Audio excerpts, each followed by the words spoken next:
Hey guys, this is update number 13, and today I am finally going to drive the BatPod.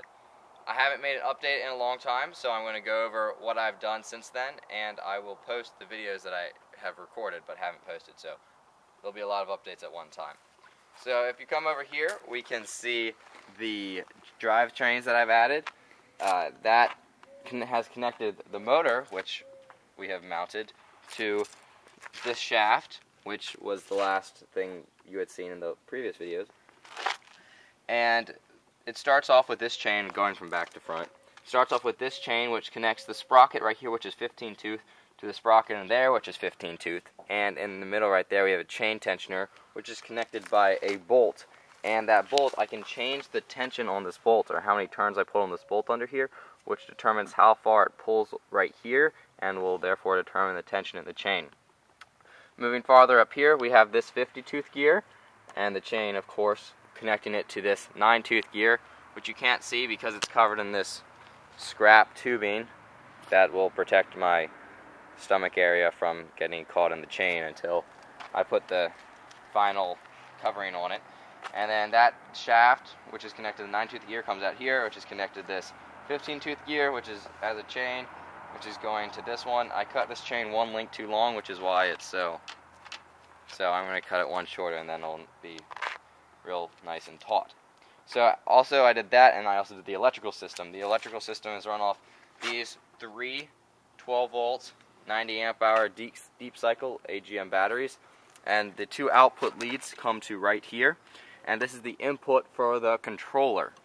And the controller is a 36 volt pulse width modulator, which takes an input from this potentiometer, or commonly called a rheostat, and it takes the input from that and determines how much power to output to my two output wires, which are here and here.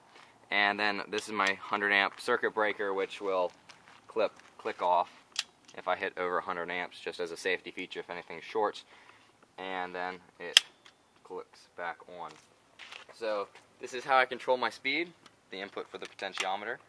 I've also made my handlebars. The handlebars are not connected to the front wheel yet, so as you can see, I move the handlebars and the front wheel doesn't move. So that has not been done yet. That's the next thing to do. Right now I've just tack welded the front wheel in one spot so that I can drive it in a straight line. And then we also have our suspension. The last time you saw it, it had one suspension spring, and that was this red one in the middle. I added these two silver ones, or shiny, whatever color they are, on the outside, which connects to these two brackets. I made two more brackets similar to the one that I had in the middle, and that supports the additional weight of the batteries, the motor, and me. Previously, when I got on, it would go all the way to the ground when I had the red one on, but now it supports everything and it works nicely. So I'm going to get on and drive it, not very far or very fast, and only in a straight line because the front wheel is welded like that.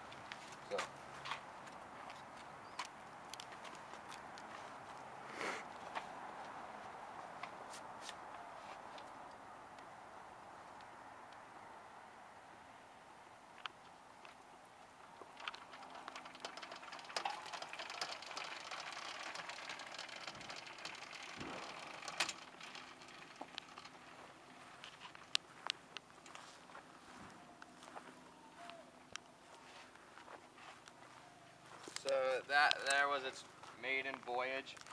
You probably heard, there's not a lot of noise, but some noise. It was coming mostly from this chain, which is sagging a lot, and this protection right here, it hits the shaft. It's kind of resting on the shaft. I just tack welded it back here.